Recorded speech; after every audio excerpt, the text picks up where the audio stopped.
Boa noite, Pai do Senhor. Sejam bem-vindos a mais uma live de sexta-feira. Em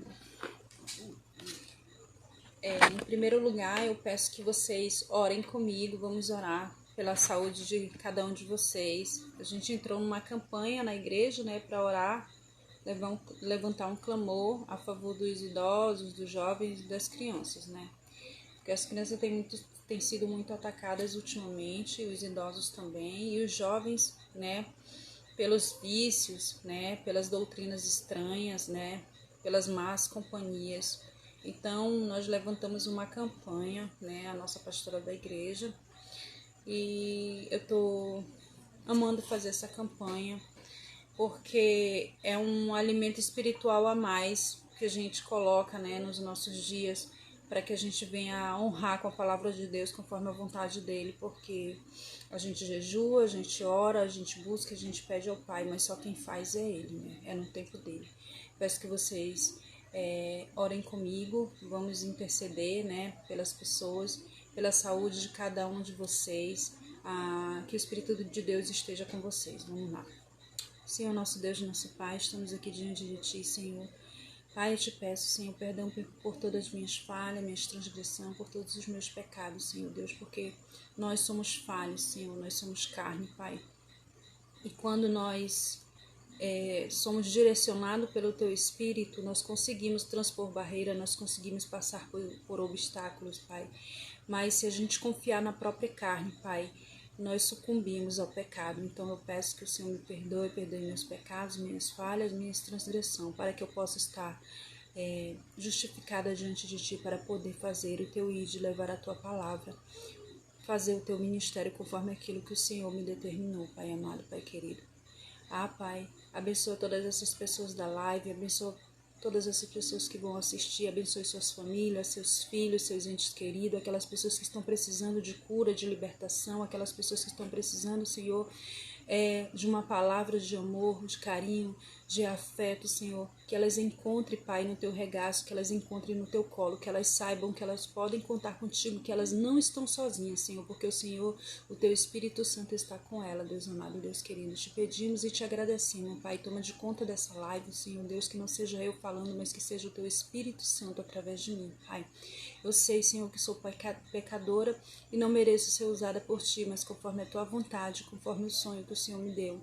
Pai, eu agradeço, Senhor, por o Senhor ter me escolhido, Senhor. O Senhor poderia levantar qualquer um, Pai, mas foi da Tua vontade levantar a mim e trazer, Pai, ser porta-voz da Tua palavra, das Tuas boas novas, Deus amado, Deus querido, para que outros façam, Pai, conforme a vontade do Teu coração, Senhor Deus. Eu não sou a única pessoa a pregar, eu sei disso, Pai. E eu peço que o Senhor tire todo o ego inflado de mim, se tiver. Eu peço que o Senhor tire, Pai, toda a soberba do meu coração, Pai, para que eu não venha me exaltar diante de Ti, mas que o Teu Espírito Santo cresça e eu diminua para fazer a Tua vontade, o que é necessário, Pai, conforme a Tua lei, conforme aquilo que Tu determina na Tua palavra, em nome de Jesus. Amém. Vamos lá. Nós vamos dar continuação, né, ao estudo de Neemias, capítulo 3. Na live anterior, eu dei o estudo de Neemias, capítulo 2 para vocês, mas vamos continuar aqui com o nosso estudo de Neemias. O livro de Neemias, ele não é muito grande, ele possui 10 capítulos, né? Então a gente vai estudar eles até terminar todos esses capítulos. E vamos lá, eu vou ler para vocês. As muralhas da cidade foram reconstruídas da seguinte maneira: Eliasibe, o grande sacerdote, e seus colegas sacerdotes reconstruíram o portão das ovelhas, depois o inauguraram e puseram os portões nos seus lugares. Eles reconstruíram as muralhas até a Torre do Sem e até a Torre de Ananel. Os homens de Jericó reconstruíram os trechos seguintes. Zacur, filho de Inri, construiu o trecho seguinte. O grupo de famílias de Azenaá construiu o portão dos peixes. Eles puseram as vigas e os portões nos seus lugares e colocaram os trincos e as trancas. As 3 partes seguintes foram construídas por esses homens, a primeira por Meremote, filho de Urias e neto de Jacós, e a segunda por Messulam, filho de Berequias e neto de Mesesabel, e a terceira por Zadok, filho de Baana. Vocês veem, boa noite, Pai do Senhor, minha prima, seja bem-vindo. Que Deus abençoe a sua família. Bem-vinda aí, Amélis. Deus abençoe a tua família, Deus esteja com você, que o Espírito Santo do Senhor esteja passando na tua casa nesse momento. Então, continuamos no versículo 5, né? Os homens da cidade de Tecoa construíram o trecho seguinte, mas os homens importantes da cidade não quiseram fazer o trabalho braçal que os mestres de obra mandaram. Gente, a gente vê essas passagens aqui de Neemias, né? Antigamente, logo que eu comecei a ler a Bíblia, eu achava quando eles começavam a falar quem fez o que na obra de Deus, eu achava um pouco chato essa enumeração de nomes, né? Dizer, o fulano fez essa porta, o ciclano fez isso, o beltrano fez aquilo, mas isso está escrito e isso foi descrito dessa forma para que Deus viesse mostrar para a gente. Deus queria mostrar pra gente como é que é feita a obra dele. Ninguém faz a obra de Deus sozinho. Aqui a gente vê que veio um monte de gente ajudando. Então as pessoas, elas tinham vontade de participar da obra de Deus e elas faziam com vontade, elas faziam com amor. Elas não faziam por obrigação. Um ajudava o outro, né? E aqui ele ressalta aqui no versículo 5, aqui no 5, que os homens da cidade, aqueles homens importantes, né, com certeza eram empresários, né, eles se recusaram a fazer o trabalho braçal. Por quê? Porque eles se achavam muito importante para fazer um trabalho braçal. Eles se recusaram. Então, nos dias de hoje não é diferente, né? Hoje em dia a gente vai fazer alguma coisa para Deus, alguma obra para Deus, quer seja na igreja ou quer seja fora da igreja, pregando a palavra, levando o evangelho, limpando o banheiro da igreja, varrendo ou pregando a palavra. Às vezes as pessoas não querem fazer. Por quê? Porque elas se acham grandes demais para fazer esses serviços. Elas acham que fazer alguma coisa para Deus é como se elas estivessem se humilhando. Foi mais ou menos isso que esses homens disseram. Eles se recusaram simplesmente. Eu não vou fazer porque eu sou empresário. Eu não preciso disso. Então vai ter pessoas que não vão querer fazer a obra de Deus. Mas você não pode acusá-las, você não pode ficar falando mal delas, porque isso só vai trazer para dentro da igreja, para dentro do teu trabalho, da tua casa, do teu lar, onde quer que você esteja. Só vai trazer intriga, né? Você só vai falar mal e aí você vai estar pecando contra Deus, porque eles também são seus irmãos. Se a pessoa não quiser, se recusa a fazer alguma coisa que você acha que aquela pessoa deveria fazer, não se importe, faça a sua parte, porque o importante, Deus quer que cada um faça a sua parte. A obra de Deus é como um corpo, eu já falei aqui da outra vez. A obra de Deus é como um corpo, né? A mão, o pé, o braço, mas tudo funciona em comum acordo, cada um fazendo a sua parte, para que isso seja um contexto completo no final, né? Qual é o intuito do sangue bombear para o coração? Né? O intuito de chegar em todas as outras partes do corpo, né? Necessária, né? O intuito de irrigar o cérebro, né? Então, a mesma coisa é a igreja de Deus, cada um faz a sua parte. Se o fulano não está fazendo a parte dele, você não pode acusá-lo. Ore por ele, simplesmente assim. Porque dentro da igreja existe muito isso, né? As pessoas ficam olhando para aquele que não quer fazer e perdem tempo fazendo isso e esquecem de si. Vigiam mais a vida do outro do que a sua própria vida, né? Então a gente tem que olhar para a gente. Se a pessoa não quer fazer, se a pessoa se acha demais para fazer algo, não se importe com isso, faça a sua parte. Joiada, filho de Passé, e Mesulã, filho de Bezodias, reconstruíram o portão velho. Eles puseram as vigas e os portões nos seus lugares e colocaram os trincos e as trancas. Melatias e Gibeão, Jadom de Merenote e os homens da cidade de Gibeão e de Mispa construíram o trecho seguinte, chegando até a casa do governador da província do Eufrates Oeste. Ou seja, cada um ia fazendo a sua parte, né? Aqui eu imagino que essa cidade não era pequena, né? Então cada um ia fazendo um trecho até chegar no outro. Quando cabia ao outro, o outro dava continuação. Isso tudo era um ajuntamento de pessoas em uma comum união, para que aquela obra saísse perfeitamente, né? Uziel, filho de Azaraías, que era ourives, construiu o trecho seguinte. Ananias, que era perfumista, construiu o trecho seguinte, até a muralha larga. Ou seja, aqui eles estão descrevendo aqui que um perfumista e um ourives construíram o trecho seguinte. Tinham pessoas que não tinham a função de obreiros, que não tinham a função de pedreiros, de construtores, mas eles estavam ali. Por quê? Porque Deus estava capacitando ele. Então tem pessoas que falam, o fulano não tem dom para isso. Quem capacita a gente é Deus. Se Deus te chamou para você cantar, você acha sua voz horrível, vá treinando, porque com certeza ele vai te capacitar. Se Deus te chamou para pregar e você fala, eu não tenho jeito para pregar, não tenho jeito para falar, eu tenho vergonha, como muitas vezes eu questionei com Deus, muitas vezes eu dizia, Deus, eu não quero fazer, porque eu vou morrer de vergonha, eu vou tropeçar na palavra. Quando eu fico nervosa, eu gaguejo muito, gente. Então eu ficava morrendo de vergonha, né? Mas está escrito na palavra de Deus que se nós nos envergonharmos dele, naquele grande dia ele se envergonhará de nós. Então eu fazia tanta coisa feia antigamente, antes de estar na igreja, no mundo, e nem me envergonhava disso. Por que eu vou me envergonhar de pregar a palavra de Deus na internet, se é a vontade de Deus? Se ele me deu um sonho e falou comigo, né? Então, gente, é Deus que capacita, não é a gente, não é pela nossa vontade, tá? É Deus que nos capacita, Ele é o nosso Pai. É como ensinar uma criança a escrever. A criança, ela não vai saber, ela não vai nascer escrevendo. Mas se você for um pai dedicado, se você for um pai que é disciplinado e que quer que o seu filho cresça na escola, você não vai deixar esse cargo para professora, você vai ajudá-lo em casa, porque pouco tempo ele passa com a professora, mas 70% do tempo dele ele passa com você. Então, isso cabe a você. Então é a mesma coisa, você vai capacitando ele, assim como Deus também vai nos capacitando. Tem coisas que a gente fala assim, isso aqui não é meu departamento não. Mas pode ter certeza, se você tiver vontade no seu coração, se você estiver disposto, porque Deus não usa ninguém que estiver indisposto. Ninguém que não estava fazendo nada, Deus não chamou. Davi estava pastoreando as ovelhas quando Deus chamou ele para fazer.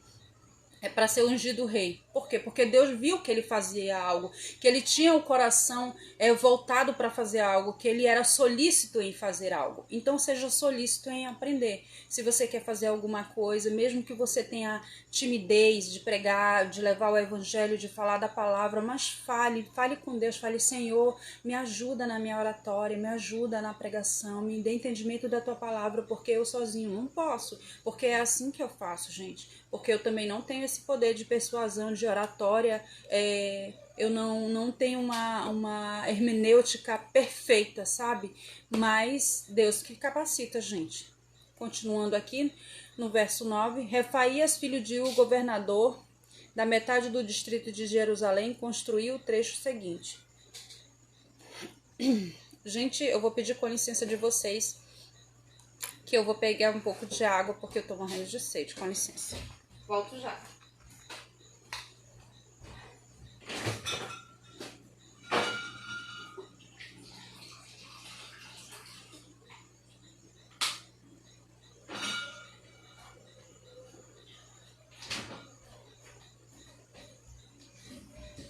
Desculpa, gente. Perdoa. Peguei o copo da minha filha para tomar água, ó. Que bonitinho. Bom, continuando aqui. Verso 9. Refaías, filho de Ur, governador de metade do distrito de Jerusalém, construiu o trecho seguinte. Ele era filho de governador e nem por isso ele foi contrário a fazer, né, a realizar a obra. É aquilo que eu falei para você. Nem toda pessoa vai se predispor a fazer aquilo, né? Vai ser solícito. Gedaías, filho de Arumaf, construiu o trecho seguinte perto da sua casa. Atus, filho de Asabneias, construiu o trecho seguinte. Malquias, filho de Arim, e Azub, filho de Paat, Moabe, construíram o trecho seguinte e a Torre dos Fornos. Salum, filho de Aloés, governador da outra metade de Jerusalém, construiu o trecho seguinte. As suas filhas o ajudaram no trabalho. Anu, os moradores de Zanoa, reconstruíram o portão do vale, expuseram o portão no lugar e colocaram os trincos e as trancas, e consertaram 500 metros de muralha até o portão do lixo. Isso era dentro da cidade, gente. Eles estavam fazendo isso ao redor da cidade. Eles estavam reconstruindo o muro. Então, cada um fazia a sua parte. Malquias, filho de Recabe, governador do distrito de Bet-Aquerem, reconstruiu o portão do lixo. Ele pôs os portões no lugar e colocou os trincos e as trancas. Salum, filho de Col-Ozer, governador do distrito de Mispa, o nome é esse mesmo, Col-Ozer. São nomes difíceis, né? Reconstruiu o portão da fonte. Ele fez uma cobertura e pôs os portões no lugar e colocou os trincos e as trancas na represa de Selá, ao lado do jardim do rei, Salum. Construiu a muralha até as escadas que descem da cidade de Davi. Isso aqui é próximo à cidade de Davi, onde a cidade que Irão levou as madeiras para Davi construir, né, a sua casa lá. Neemias, filho de Asbuque, governador da metade do distrito de Bet-Zur, construiu o trecho seguinte até a sepultura de Davi, até a represa e até as barracas dos soldados. Os levitas também ajudaram a reconstruir as muralhas. Segue a lista. Reum, filho de Bani, construiu o trecho seguinte. Asabias, governador da metade do distrito de Keila, construiu o trecho seguinte. Bavai, filho de Enadad, governador da outra metade do distrito de Keila, reconstruiu o trecho seguinte. Ezer, filho de Jesua, governador de Mispa, construiu o trecho seguinte em frente do depósito de armas até o lugar onde a muralha faz a esquina. Ou seja, eles estavam contornando a cidade ali, né? Cada um fazia a sua parte e nenhum se recusava a fazer. E eles tinham que fazer essa obra a tempo, porque nem todo mundo disponibilizava de ficar muito tempo ali na obra, porque alguns tinham os seus afazeres, né? Como Neemias disse ao rei que ele vinha, né, ajudar na obra, mas que logo ele retornaria, né, para cumprir as funções dele com o rei, porque lembrando que Neemias, ele era o copeiro do rei, gente, tá bom? Então foi ele que pediu para o rei e ele orou ao Senhor e o Senhor concedeu, né, graça aos olhos do rei, para que o rei concedesse ele ir construir, fazer essa obra. E claro, ele pediu carta aos governadores, né, do rei, para que o rei desse cartas para que ele pudesse fazer como que eu digo, convocar, né, fazer uma convocação das pessoas para construir, né, reconstruir, levantar essas muralhas de Jerusalém que haviam sido derrubadas e as portas haviam sido queimadas.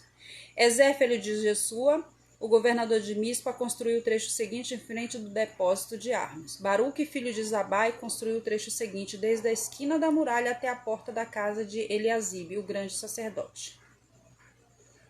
Meremote, filho de Urias e neto de Acós, construiu o trecho seguinte desde a porta da casa de Eliasibe até o fim da casa. O que me mostra esse texto de Neemias? Cada um fez o seu trabalho, cada um fez a sua parte. E aqui havia uma união muito grande entre eles, não havia briga. Porque se eles perdessem tempo brigando, reclamando o que eles estavam fazendo, eles iam perder tempo, a obra ia perdurar mais tempo, né? E eles não iam conseguir entregar a obra, né, dentro do tempo determinado. Claro que ninguém colocou um tempo para eles fazerem, mas com certeza eles sabiam que aquilo ali tinha que ser feito quanto antes. E se eles se empregassem, se eles colocassem ali todo o amor deles, se ele empregasse toda a atenção deles, o desempenho e o trabalho deles para fazer realizar aquilo, com certeza eles iam entregar num tempo até mesmo antes, né, do tempo proposto.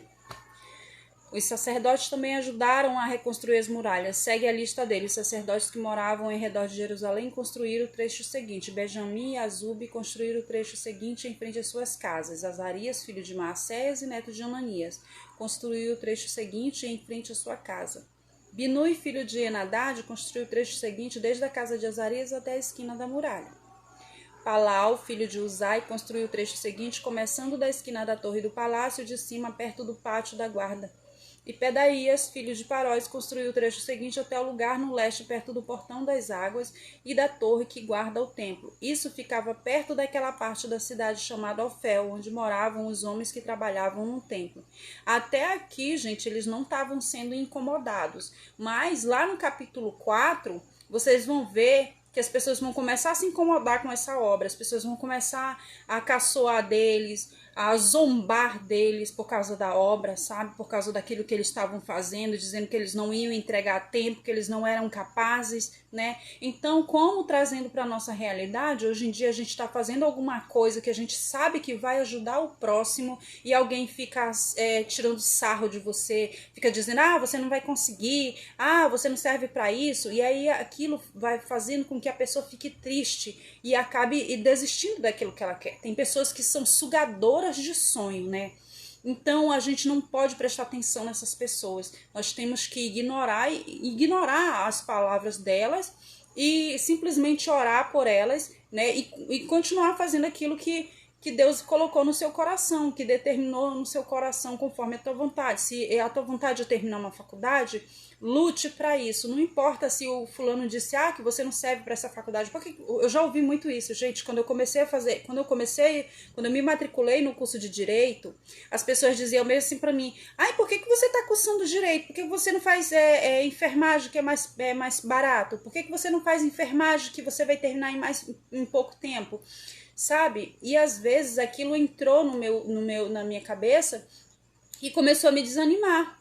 E eu comecei será que eu devo fazer alguma coisa que seja com pouco tempo, né? Será que eu devo fazer uma faculdade assim que leve pouco tempo para depois eu fazer direito? E aí aquilo começou a me encher de dúvida. E teve um tempo que eu não queria mais ir para a faculdade, eu não queria mais frequentar a universidade, sabe? E aí surgiram outros problemas, eu fui me desanimando e eu acabei parando de lutar por isso. Foi por causa desse tipo de coisa que eu tranquei a minha faculdade. Não tô dizendo aqui pra vocês que eu tranquei a minha faculdade por causa das coisas que as pessoas falaram, mas simplesmente porque vem um daqui, outro dali, outro dali, você acaba dizendo, será que é isso que eu quero mesmo? E acaba pondo dúvida na gente, né?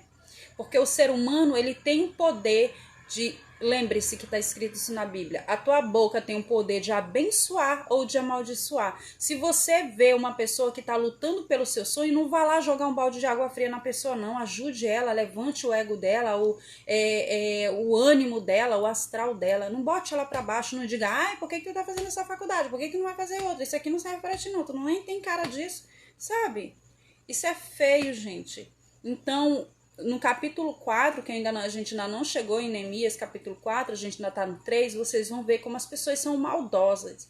Elas começam a jogar terra nos seus sonhos, sabe? E a gente não tem que prestar atenção para isso. Vocês vão ver que essas pessoas aqui, elas têm tanta fé e elas estavam tão ungidas por Deus a fazer aquela obra que elas se levantaram, se reuniram entre si e elas ficavam revezando quem ficava tomando de conta da obra durante a noite enquanto o outro dormia ou enquanto o outro trabalhava, porque para que ninguém viesse sabotar a obra, entendeu? Porque tem pessoas assim, as pessoas elas são ruins, elas são maldosas, elas dizem que querem ver você bem, mas elas não querem elas não querem ver você melhor do que elas, né? As pessoas elas são invejosas, por quê? Porque ela deixa o espírito mal, o espírito maligno, o espírito de Satanás entrar no coração dela. E junto com isso vem a inveja, né? Vem a fofoca, vem o olho grande, né? Vem a soberba, vem a vontade de escarnecer o outro, de falar mal do outro. Ah, tá vendo fulano tá fazendo um curso que não tem nada a ver, ele tá perdendo tempo dele. Gente, já ouvi muito isso, entendeu? Então as pessoas, elas têm manias de serem sugadores de sonhos. Elas querem sonhar e às vezes elas desacreditam até nos próprios sonhos. E aí quando elas são frustradas com elas mesmas, elas querem frustrar o sonho dos outros. Então você não tem que dar muito ouvido para isso. Faça igual esses homens aqui, né, de Neemias 3 estão fazendo. Né, se una com quem realmente quer alguma coisa na vida, alguma coisa que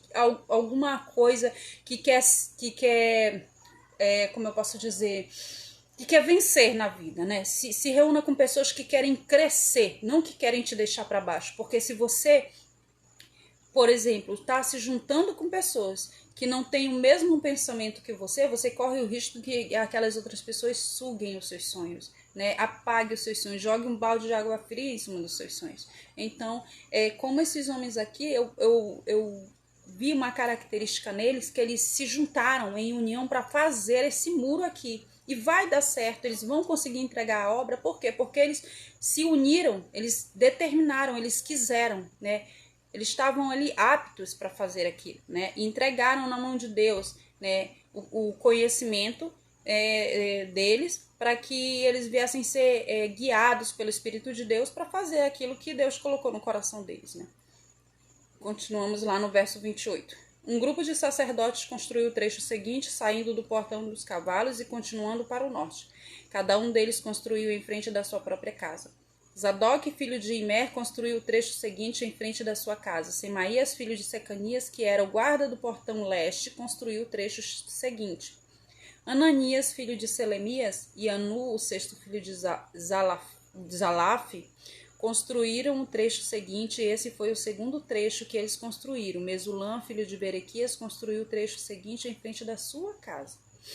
Um ourive chamado Malquias construiu o trecho seguinte até a casa usada pelos trabalhadores do templo e pelos comerciantes. Essa casa estava ao lado do portão da guarda, perto da sala que ficava no alto da esquina nordeste da muralha.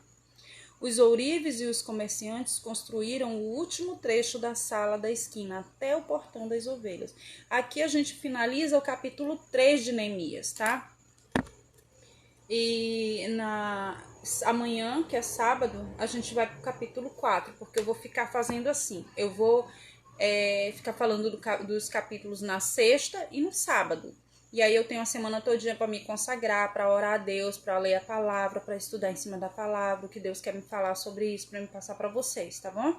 E aí, amanhã a gente tem o capítulo 4 para estudar. Eu peço que vocês estejam com a Bíblia na mão, porque assim a gente não sai da palavra, eu não fico falando coisa que não tá na palavra, né?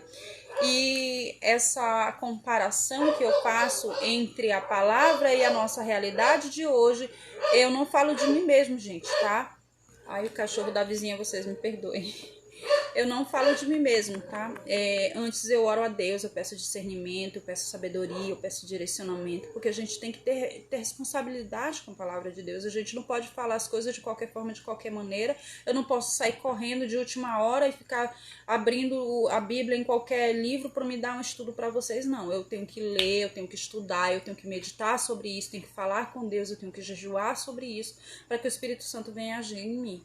Porque nós somos pecados, nós somos pecadores. Se eu não fizer essas coisas, eu não vou estar me limpando, diminuindo o pecado que há em mim para que eu possa falar, né? Então, quanto mais a gente jejuar e orar, quanto mais a gente entregar a Deus a palavra que a gente vai falar, quanto mais a gente disser, Senhor, eis-me aqui para fazer a tua vontade, mais o Espírito Santo vai agir na nossa vida, mais a gente vai conseguir falar da palavra, mais ele vai colocar no nosso entendimento aquilo que é da vontade dele, né?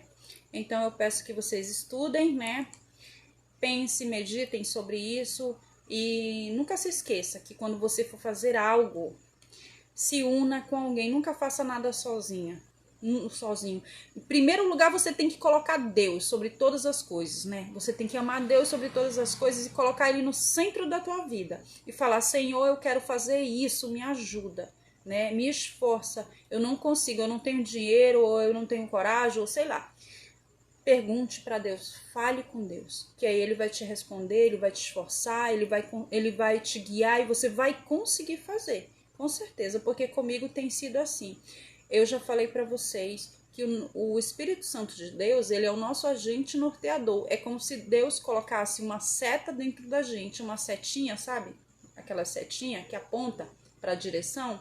E o Espírito Santo fosse essa setinha. Ele vai te levando aonde é a vontade do Pai, né? Ele vai falando com você, ele vai ministrando no teu coração, ele vai ministrando no teu pensamento aquilo que Deus quer para a tua vida. E comigo é assim, com você com certeza não é diferente, porque nós somos todos irmãos e logo somos filhos do mesmo Pai. E um pai, ele não trata diferente um filho do outro. Principalmente o nosso Deus, porque o pai terreno pode ter um filho preferido? Pode, mas Deus não. Deus, ele não faz acepção de pessoas, né? Aquele que matou, aquele que roubou, aquele que estuprou, aquele que prostituiu, não interessa. Todos são filhos de Deus embaixo desse mesmo céu. Basta você se arrepender, basta você se voltar o seu coração para Deus, se ajoelhar e realmente estar arrependido de tudo que você faz, e que ele vai te guiar, Ele vai te proteger, Ele vai te limpar, né? Porque Deus, Ele nos limpa de toda a impureza do pecado, né?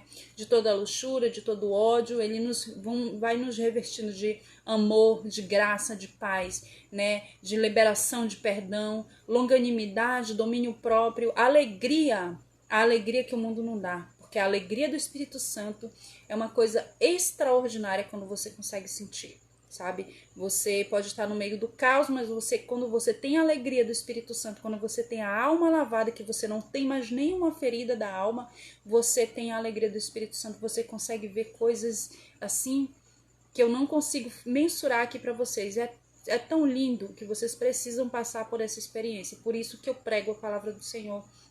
Por isso que eu prego a palavra do meu Pai aqui, para que vocês venham entender, venham compreender aquilo que Ele faz na nossa vida, o poder que Ele tem em mudar a nossa história, mudar o nosso raciocínio, mudar o nosso caráter. Não importa se a pessoa roubou, matou, ela vai mudar de caráter quando ela entrega o caráter dela para Deus. Fala: Senhor, molda o meu caráter, me ensine a ter o caráter como de Cristo, me ensine a ter a fé como de Cristo, porque Ele é o nosso modelo, Ele é o nosso único, como é que eu posso dizer, intercessor entre Deus e o homem. Não há santo, não há reza, não há nada, gente. Só há Jesus Cristo, Espírito Santo de Deus. Só isso. Porque foi Jesus que morreu na cruz para nos salvar. E é através dele que nós chegaremos até o Pai.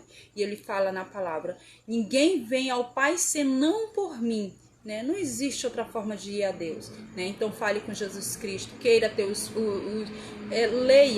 leia Mateus, lá no segundo Novo Testamento. Leia de Mateus até o final do capítulo da Bíblia, que você vai entender como é que é Jesus Cristo. Para que você venha querer ter o caráter moldado como o dele, sabe? Me ensina, Pai, a ter o coração de Cristo. Me ensina a ter as atitudes de Jesus Cristo, me ensina a amar como Cristo amou, para que eu possa olhar para as pessoas com amor, sem olho de julgamento, sabe?